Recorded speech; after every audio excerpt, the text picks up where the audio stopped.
Senator Amy Marcos, welcome back to the Netherlands. Kailan po kayo dumating, Senator? Ngayon na ngayon, galing sa aeroplano. Okay ba? Okay. Gusto ko lang maki-extra dito. Kumustahin kayo bago ako umuwi. At pinuntahan ko ang ating mga kababayan, mga kailyan ko, ng mga Ilocano, mga Waray, mga Bisaya sa UK at pati na rin sa Italy. Napakarami po nila at iba't iba yung problema nila. Pero in the meantime, nag-umpisa na tayo magpila ng iba't ibang mga batas sa Senado. Siyempre, yung mga priority bills ko, pero maliban doon, may bago akong bill, ang President Rodrigo Roa Duterte bill, which is SB 552. At ito ang nagpaparusa at ginagawang krimen, ang extraordinary rendition. Hindi na dapat maulit ito nangyari kay Presidente, na kinidnap siya at dinala rito sa ibang bansa. At papatawan natin ng parusa. Wala tayong masasabi dahil yung ICC ang may proseso sila na kanila, pero para sa atin sa Pilipinas, labag din sa ating batas ang nangyari. Kaya kailangan managot. Ikalawa, may ombudsman case na nakatenga. Yun nga lang, naghihintay ako sana tapusin kasi magbabago ang ombudsman. Kinakabahan ako, baka hindi na dinggin. Ganun pa man, dalhin natin yung kaso at pursigihin natin para managot ang talagang nag-utos nitong kababalaghan. Okay. Until when are you here po? I don't know yet. Okay. Okay. Ako siya sa Saturday. Alam mo naman, backup dancer lang ako. Kanina, hindi ko na binanggit sa inyo, napag-usapan namin sa loob ni Pangulong Duterte si Senator Amy. Kasi binanggit ko sa kanya na nandito si Senator Amy and nag-request din siya ulit sa ICC through the lawyer kung pwede ba siyang makapasok doon.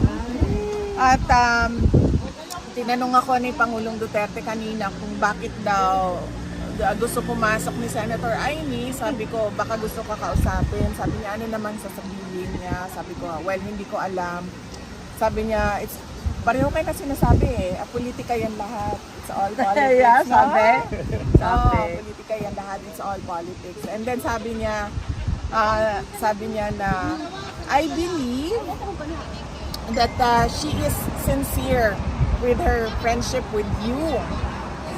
Sa akin daw. Oo. Kasi sabi niya, pwede naman siyang hindi makipagkaibigan sa iyo pero nakikipagkaibigan siya sa iyo. Sabi niya, yun ang nabanggit niya kanina. On another question, Senator Amy Marcos, tatlong senador po ang mag-propose a resolution to do a house arrest with respect to the interim release of President Rodrigo Roa Duterte. Will you share or will also vote for this resolution to be? Siyempre talagang ako'y nakikiisa sa kanila. Pero sa kabila nun, alam ko rin na hindi tayo papansinin ng ICC, ano man ang ipataw dyan. Kaya pursigihin natin, maliban sa resolution dyan sa Senado, na baka naman baliwalain lamang. Pursigihin pa rin natin ang pag-iipon ng ebidensya at pagtatanggol kay Presidente sa loob ng proseso nitong ICC. Baka naman madaan sa tiyaga at sa dasal. Okay. Thank you. Last question po. Senator Amy Marcos, you urged the Malacanang to write a comprehensive report with respect kung ano po nangyari with respect to the involvement of the First Lady, Liza Marcos. Are you also going to open an investigation to look into this matter? I think Senator Robin has already initiated an investigation. Yun ang nabasa ko sa dyaryo pero hindi pa kami nagkakausap. Ganun pa man, ang akin mas maigi dahil nababalabag at nagugulanta ang buong tambayanan tungkol na dito sa cocaine overdose na nauwi sa pagkamatay ng isang Pilipino sa ibang bansa. Ang laking kahihiyan at ang balita, may mga opisyal sa event na yon dahil Manila Film ang talagang pinopromote nila. Kaya kinakailangan alamin natin kung ano nangyari. Sa Malacanang naman ako nananawagan na kung maaari ipaliwanag nila para yung inosente hindi pagbintangan at yung may kasalanan o yung may accountable baga kinakailangan managot. Thank you po. Okay okay siya. He's in a good mood today. Mag-isa lang ako bumisita kasi gusto ko ng one-on-one sa kanya. And yun, so ang discussion namin, binalitaan ko siya about sa autopsy report ni Mr. Paulo Tantoco, and then binalitaan ko siya about sa mga missing sa Bungeros case.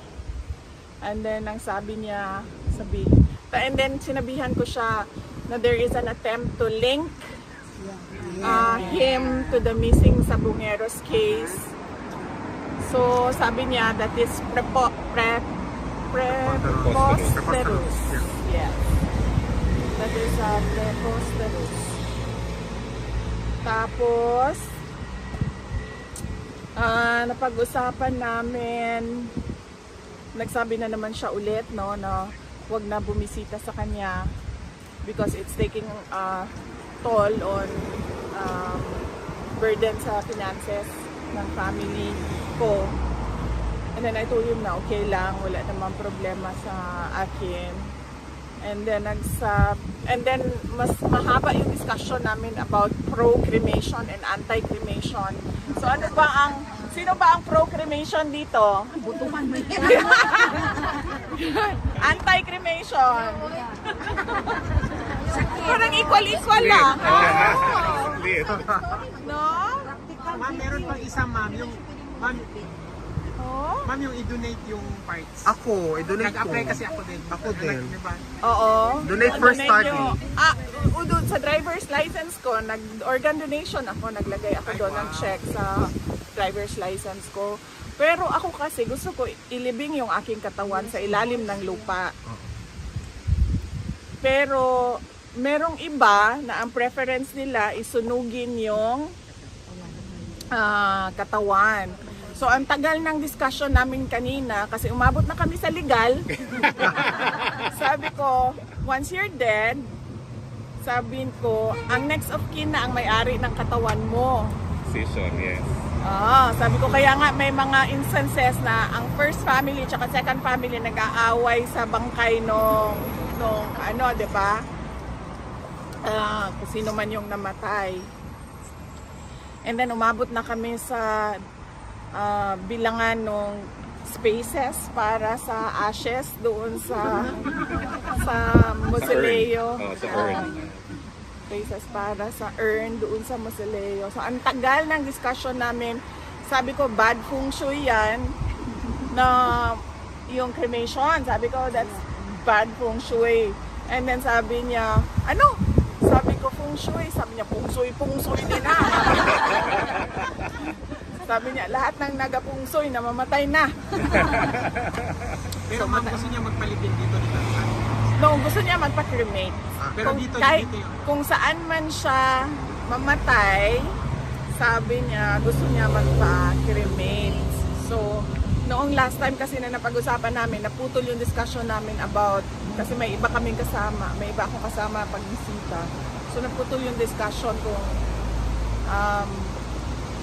pro and anti-cremation. So kanina medyo mahaba talaga yung discussion namin about cremation. Ang ending, sabi ko, so pagpatay na ang tao, 'di ba? Hindi na niya alam kung ano mangyayari sa katawan niya. And by law, yung katawan na yan ay property na yan ang next of kin. Sabi niya, unang-una, hindi property ang katawan ko. Sabi niya, hindi property ko ni Numan. Sabi niya, hindi to property ni Numan ang katawan ko. At sabi niya, sundin daw yung sacred wishes niya. Last wishes niya kasi sacred daw yon sa tao kung ano yung last wishes niya. So sinabihan ko siya, ma'am, sabi ko, sige, yung eldest na lang namin na kapatid ang pagawain mo kasi hindi ko talaga gagawain na sunugin yung katawan mo kasi bad feng shui. Hindi ma'am, hindi rin masusunog susunugin talaga yan kasi wala siyang will. Kung meron siyang testament na nandoon, hindi susunugin, susundin siya. Oo. Sino yung mga anak. Kailangan meron siyang will. Oo. Ganun yung nangyari sa asawa ko. Oh. Yeah, kailangan kung meron. Kung meron na or wala, susundin talaga. So yun.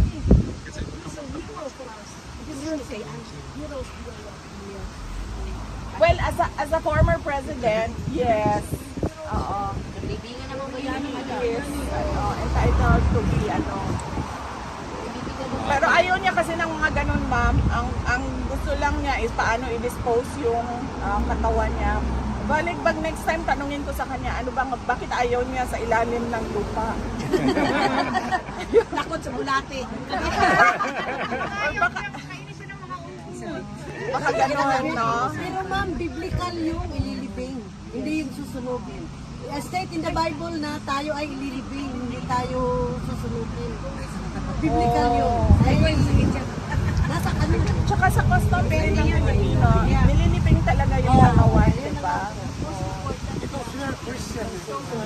Ang sabi niya,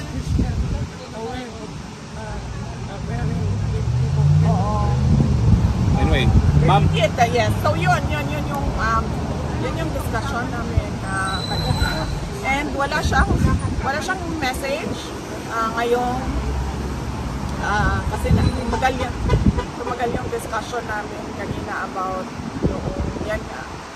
about death and then sinabi ko sa kanya, bakit pag si Kitty or si kuya ko ang kausap mo, parang naiiyak sila na bukas mamamatay ka na. Sinabihan ko yun sa kanya kasi bakit iba-iba yung assessment namin, yung assessment ng ni Kitty tsaka ng kuya ko, mamamatay ka na. And then ako, parang sa tingin ko, hindi ko pa mamamatay. Sabi ko sa kanya.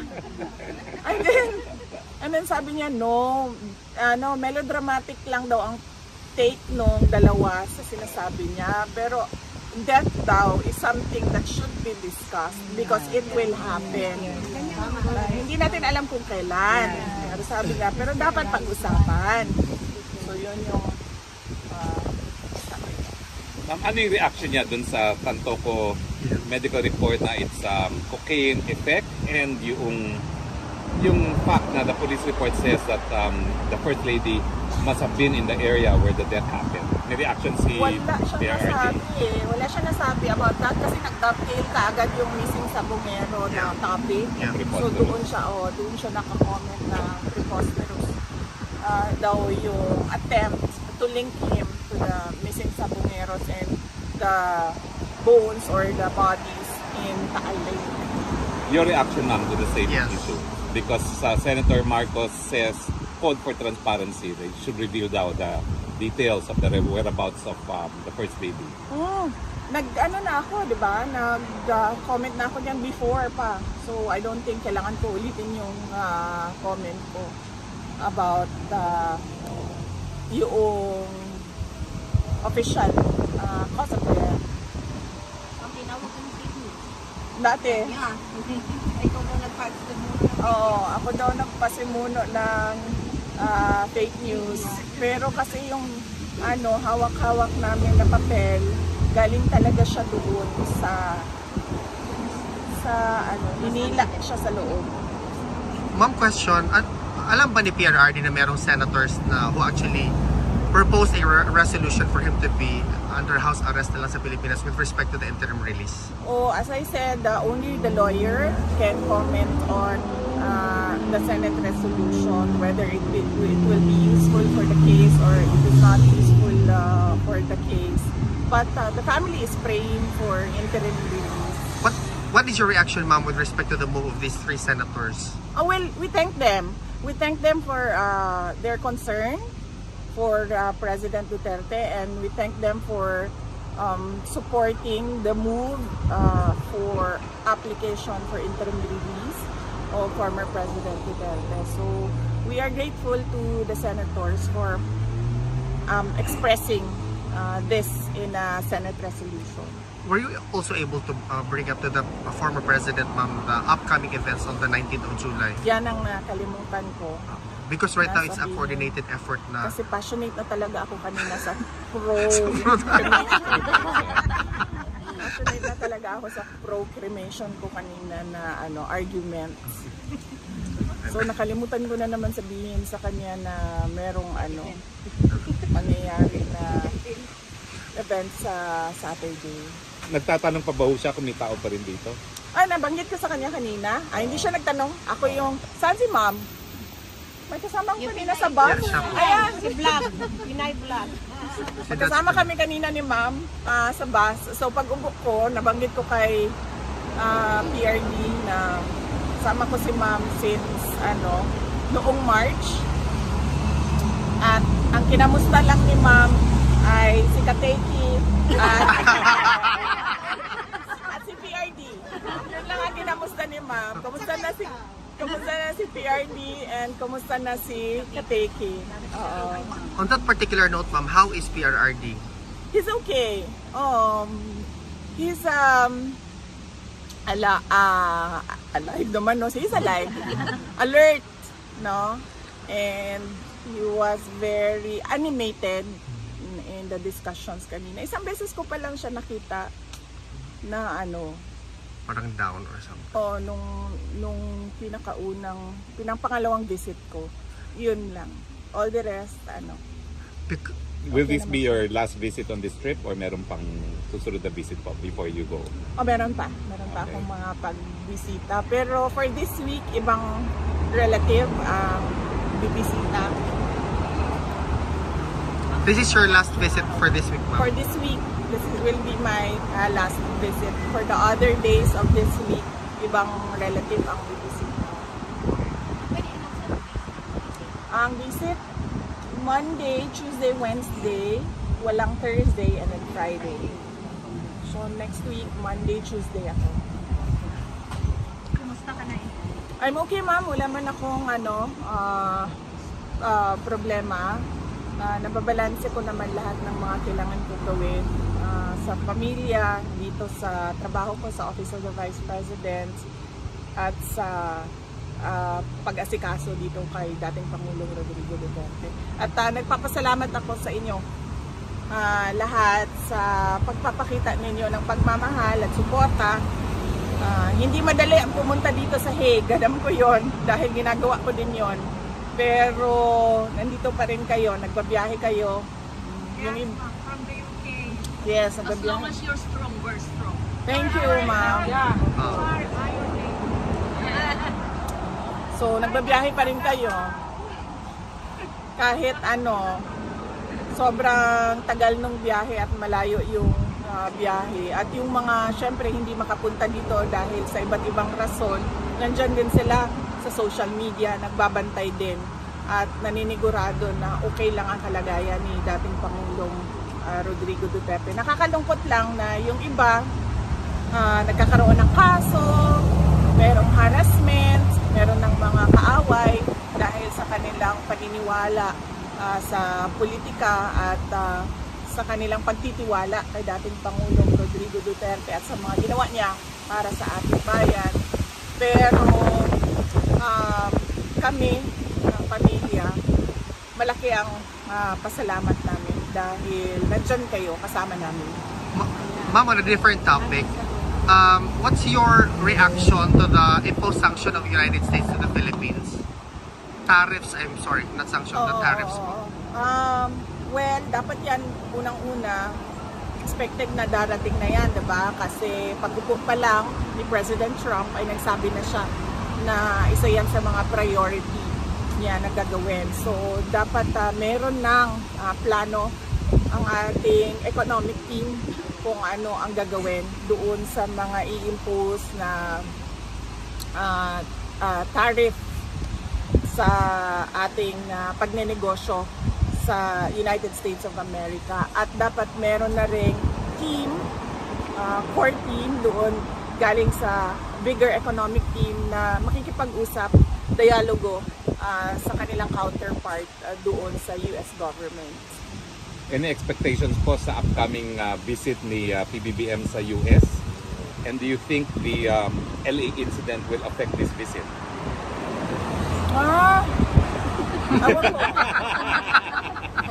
Hopeless na yan. Hopeless na. Hopeless na yan. Ano na yan? wala na yan. Nag-move on na ako. Yes, ma'am. Yeah, ang question ko lang, apektuhan po ba yung Philippine government, ma'am, sa mga terrorist na class nila sa US? Yung trade, yes ma'am, yung trade, maapektuhan talaga yung trade natin.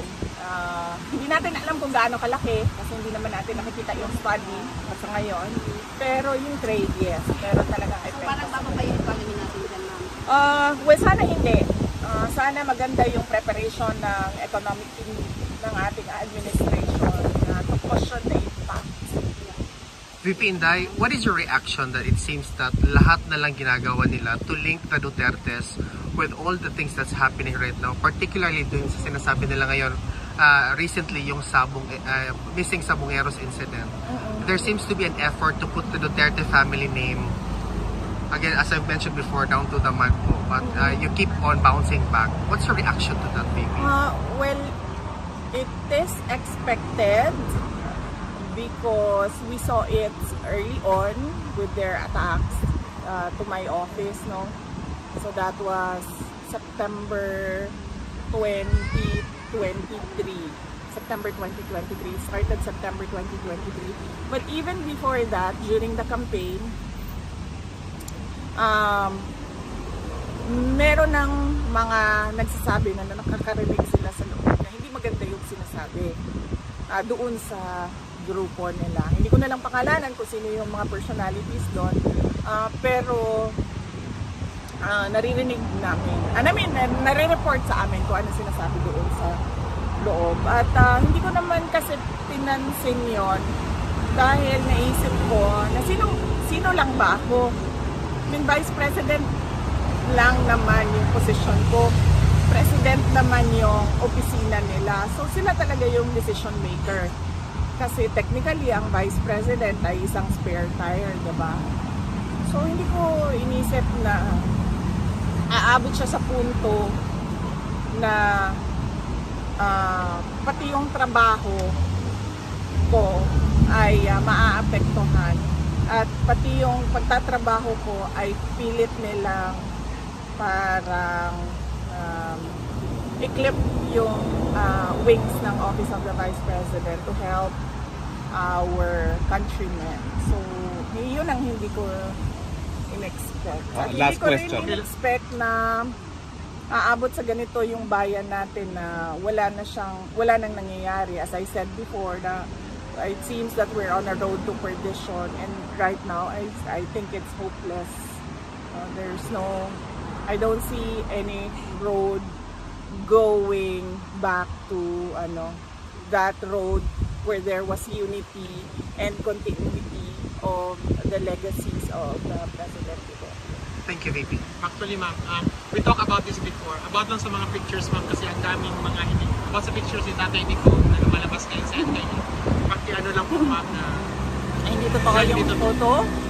Meron akong nakita na photo na nasa hospital bed siya. Mukhang nasa hospital bed siya. At meron siyang hospital bracelet, no, na tag, name tag sa hospital. Hindi totoo yung photo na yon at walang photo na lumalabas galing sa loob. But hindi din siya mahina, si dating Pangulong Rodrigo Duterte. So, yun. Wala siyang Ma'am, aside from that photo, ma'am, meron po kasi isang photo na parang AI lang po siya. Gusto ko sanang ipakita kung ganito siya pagkayan.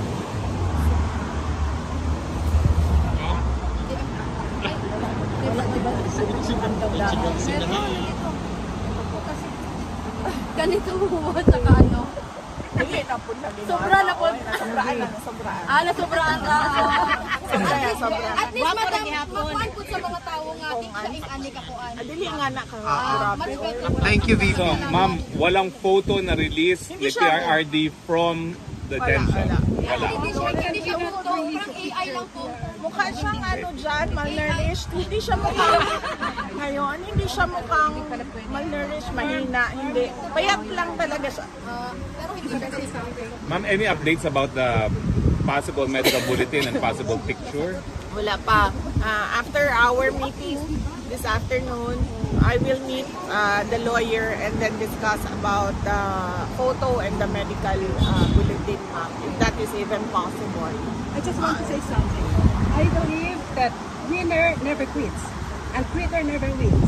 What assurance you could give us that you will be our president in 2020? We are waiting for that assurance. You will be our president in 2020. Yes.